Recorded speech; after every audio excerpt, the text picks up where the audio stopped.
some of the features of soils and then be able to interpret the factors that form them and make some management decisions based on what we see from these soil profiles. So I think the objective of the day in terms of looking at soils is to kind of teach you some general soil properties that you can look at and make some judgment calls about the health of your soil landscape. And the key features I think we'll focus on today are the color of the soil, the structure of the soil, and the texture of the soil. So soil texture is essentially the sand, silt, and clay percentage, and even rock fragment content that's in the soil. And so sand is defined by its particle size, silt also, and clay. So, and we have a way in which we can teach you to identify that with your fingers. Structure is essentially the aggregation of sand, silt, and clay particles into predictable shapes. And you can kind of even see it from the profile itself. See these large tracks? That's an example of soil structure. And believe it or not, there are only a handful of different structures in nature. And this is an example of one which we call prismatic. Essentially that's long edges, sharp, flat tops. Soil structure is very, very important because you're kind of stuck with the texture of your soil. You can't really manage it. But there are things that you can do to a soil to affect the structure. And the structure allows for avenues through which roots can explore, through the water can infiltrate, through the air can exchange. The soils need to breathe. They need to expel, essentially, for plant growth, they need to expel the CO2 and take in oxygen, so roots need oxygen to grow. So this macro porosity, the large pores that are in soil, created by soil structure, is very important for critical ecosystem services and ecosystem function. In a Mediterranean climate like this, probably one of the most important ecosystem services that soils can provide is to absorb the rainfall that's falling in the cool, moist wintertime when most plants are dormant, and then store that like a sponge over the growing season. We don't get much water during the growing season, the late spring and summer. So the ability of these soils to hold water against the forces of gravity during the growing season when our rains tail off is a critical ecosystem service. And so we don't want to do anything, we want to do everything we can possible to maintain that ecosystem service. And grazing is one thing that we can keep in mind. I'll let the rangeland managers talk about that more, but there are some things that can adversely affect that, and that's overstocking the land, especially when the soils are wet. When you get a lot of activity, traffic on soils when they're wet, it compacts them. And this is a perfect example. This setting here, if you look in this upper layer here, you'll see you don't see many cracks. You don't even see many roots, right? This is a situation where we've had a lot of horses, I believe, on this landscape, maybe not right now, but through time, especially when the soils are wet. And what it's done, it's destroyed the structure of the soil.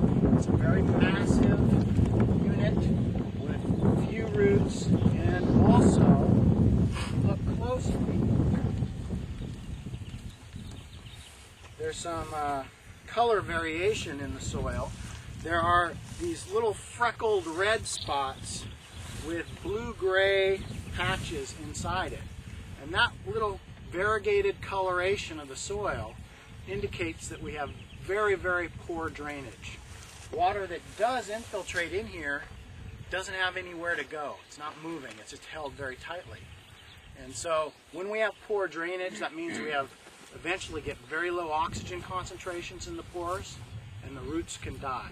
So it's also really bad for infiltration. If you have a saturated soil, there's no place for water to enter, right? It just runs off. The more surface runoff we have, the more erosion we have, the more transport of pathogens we can have, also fresh nitrogen from manure. So we want to do things that encourage water to infiltrate into the soil, both in terms of the storage capacity The annuals are going to rely on that soil moisture storage in the late spring and summer. And also from a water quality perspective, the soil acts as a filter. It grabs onto nutrients, making them available for plants through the growing season. It filters the water, so to speak. So we want to do everything we can to encourage that growth. I'll just kind of pass this around if anyone wants to look at it. It's really soft, but if you look in this area, you'll see some kind of bluish or gray coloration and then some orange flecks. And you can come in the pit a little later on, maybe after Roger's talked. I'm not sure what you guys want to do. But you can come in the pit and take a look at this also. And you'll look real closely. And it's really important also if you're a homeowner developing a site. A lot of these systems are on septic tanks. And so you need to establish the suitability of your landscape for a septic system. If you see indication of poor drainage in your soil, then you're going to have to purchase a more advanced septic system, because you certainly don't want that material not moving through the system and being purified. So a soil like this could pose a problem. One of the issues is, you see where this cracking sits on, and especially it's really red colored. This is called a clay pan. You can see it's incredibly hard and can be quite dense. And that thing perches water. So as water moves down into the soil, it slows in this layer because it's very slowly permeable to water. And then as rainfall increases, perched water saturation builds up in the soil profile. It has nowhere to go but down slope. So you can get rapid transport of contaminants. And if you get heavy rain, it pushes it right up to the surface. So you're going to have a very poorly operating septic system for this type of soils. You're going to have to design it appropriately for situations. So you can take a look at the profile, look at the different layers, and develop interpretations. In this case, I can see the lack of soil structure is telling me in this profile that we have soil that really infiltrates slowly, and usually soils have a very, very high infiltration capacity. And as we go down, the rooting is very, very, very low. And then we have a sharp increase in clay with depth that is going to cause a perched water table, resulting in issues associated with septic tank development. And also the presence of these clay pans, it's pretty variable in the landscape. They actually serve as conduits, like super highways of perched water flow. They're not everywhere in the landscape, and you'll see when we go to look at the other pits, they come in and out. And so a lot of times you'll see these springs out in the middle of nowhere in these landscapes, and I suspect that a lot of that has to do with where the clay pan is and where it's extending into the watershed to route water to its eventually end point, which is a seep or a spring.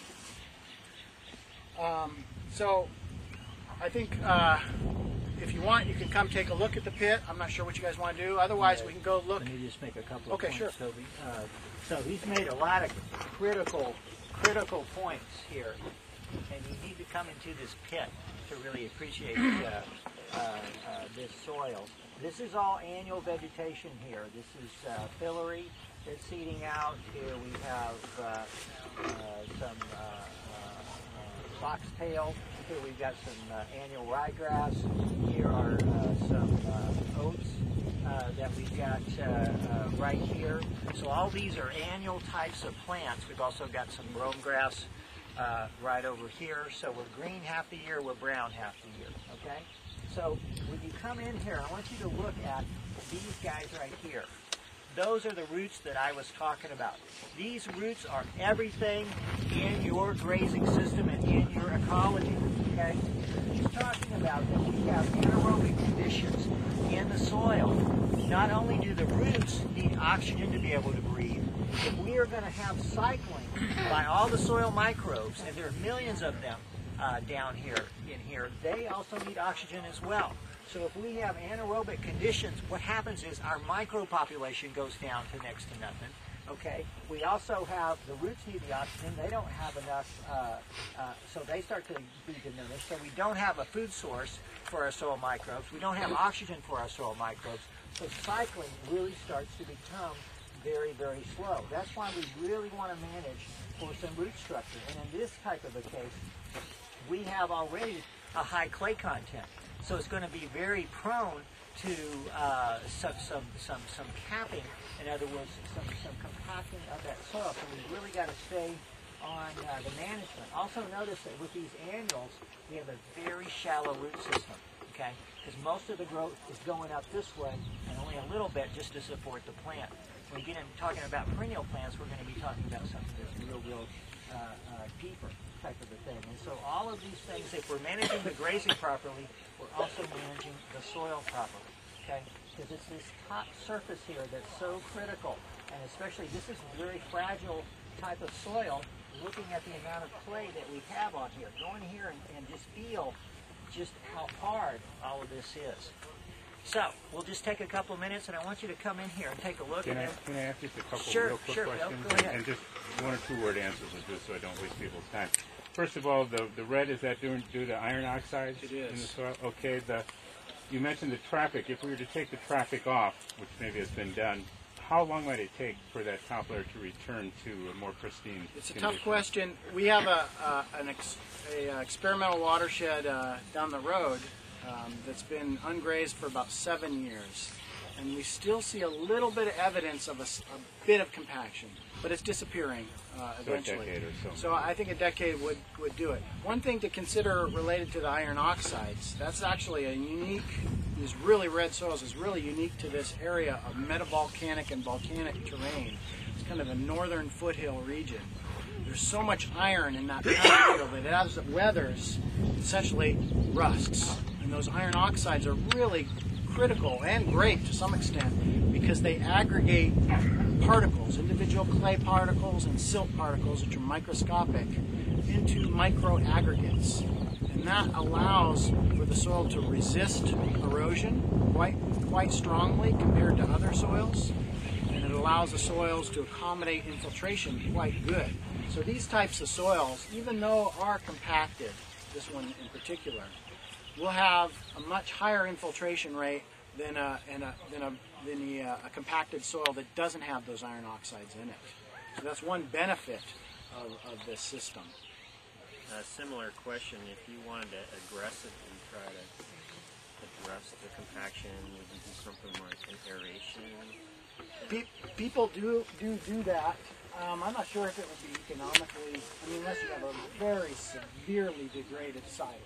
First step would be to dig a pit and look at how constrained the roots are. One example to look for would be root mats, and you can see them in this corner over here where the roots are just plastered on the outsides of aggregates rather than penetrating the soil itself. And you could, if it were a small area, try to maybe do a little bit of soil manipulation. I don't know if I would recommend it. The best thing would be just to give it some rest. The grasses themselves and the roots do a tremendous job of churning and mixing the soil. These darn gophers, in fact, they'll turn over the whole rooting volume, I would say, in a short amount of time. So import squirrels. I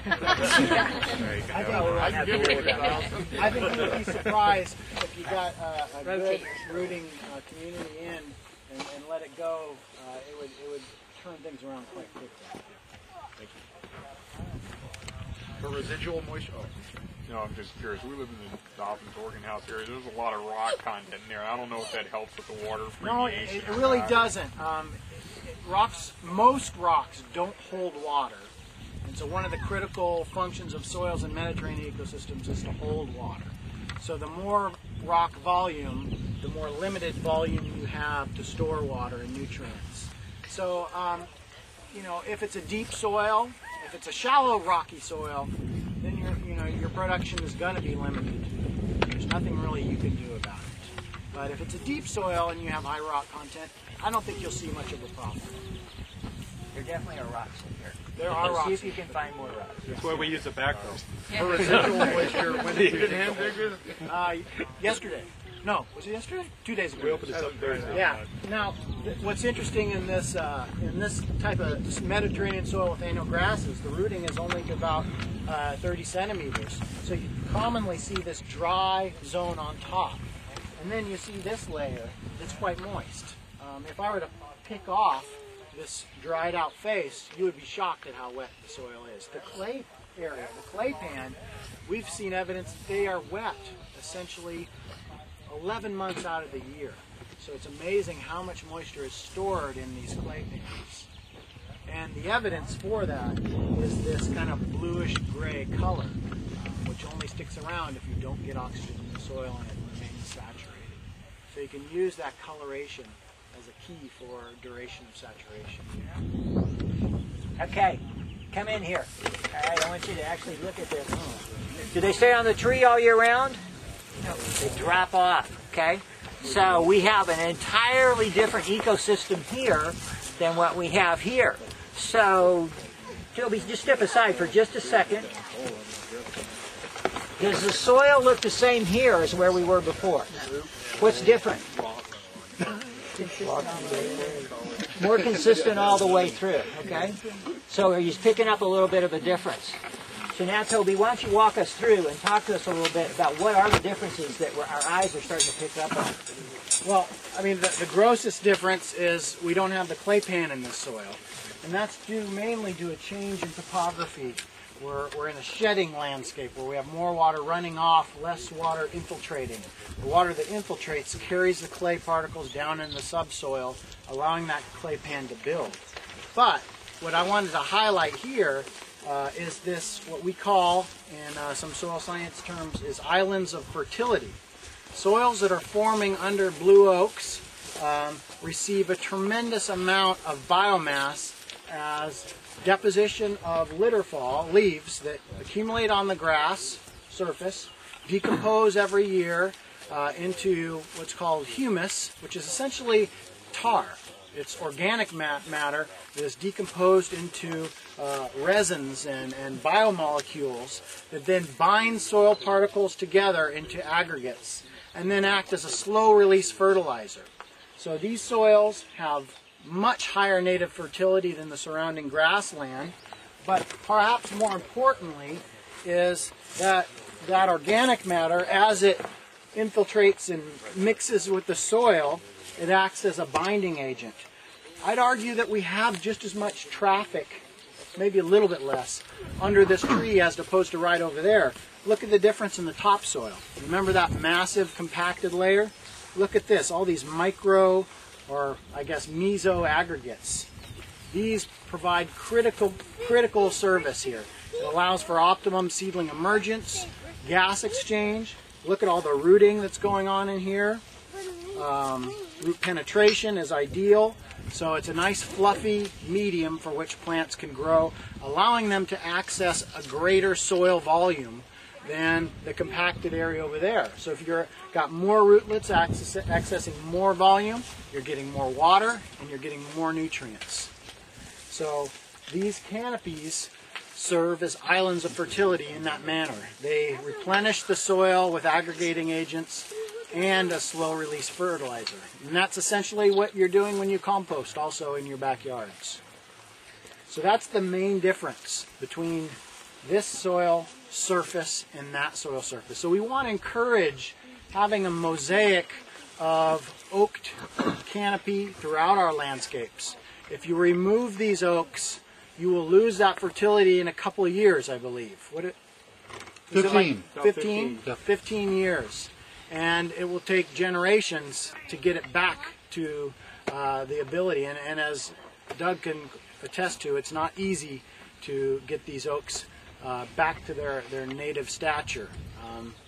And I don't remember why, but I'm sure Doug, I'm not sure, I can't explain that. So that's kind of the main point I wanted to show with this landscape. Even though it's kind of a harsh site, shallow soil to bedrock kicking in right about here, and lots of high rock fragment content.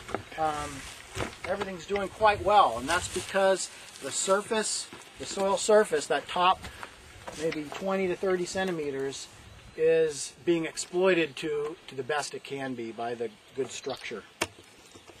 In a mixed conifer where there's evergreens, it's not like this because they don't drop. Well, it's a little different. The conifer forest, while a lot of the biomass is above ground and dropping, it's also colder temperatures, so they decompose much slower. So you end up getting a buildup of litter on top. Whereas here in the Mediterranean system, this stuff drops, and it's highly desirable for microbes to decompose. The temperatures, the biological temperatures, are so high so early in the year. The microbes are partying in late January, eating all this organic material, whereas in a coniferous forest, they might not start to perk up until June, maybe even later in June. So this ideal combination of high-value food for the microbes and warm, conducive temperatures results in the biomass being incorporated into the soil as humus rather than as litter on top. And that's actually a good thing for most soils. Any comments on the use of gypsum with those red clays? It's a bit overprescribed as something that's going to do good, but when you have a very clayey soil, you don't have a lot of options, except for grow rice if you have the water, I mean, you can add gypsum and you might get a little bit of aggregation, but it's a little tricky, and I feel it's a bit overprescribed. You're saying that trees are good for the soil. Is there some point at which optimum coverage, if the canopy is 100%, you're not going to get very much light penetration? So where do you make those lines cross? I have never approached that from a soils perspective. I don't think from a soils perspective it would hurt, but it would certainly be disadvantageous to rangeland productivity, because as you know, especially these live oaks, as they close in, you'll see no grasses coming up. Blue oaks lose their leaves, so they allow light to come in, so it's not quite a problem. But yeah, once you shade out, then you're not going to get the grass production.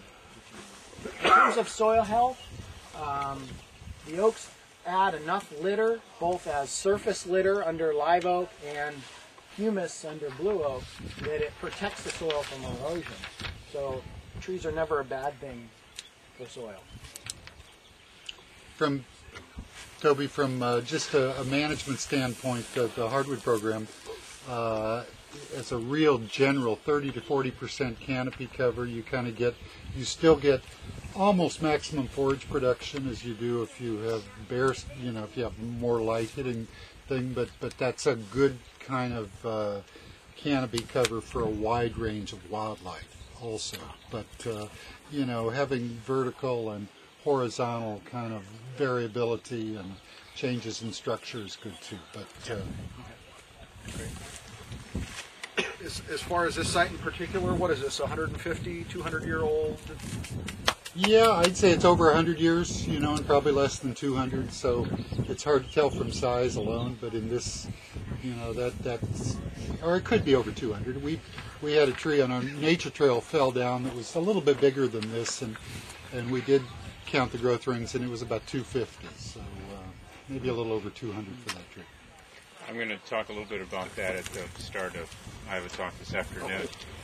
And in this one study that was done, and it wasn't even close to this geographic area, but 95% of the blue oaks were less than 150 years old. So the point I'm trying to make is that these trees are very old and they live a long time, but it's really the exceptional tree to get up to 400 or 500 years old. And then you also made the statement earlier that you think this sees less traffic? I don't know. I see a lot of hoof print in here, so I think it's comparable to right over there. And what I've seen, just anecdotally, is this would be the shade haven that this might not even have any vegetation around it. But you don't see it in terms of soil impact. No. It's very resilient.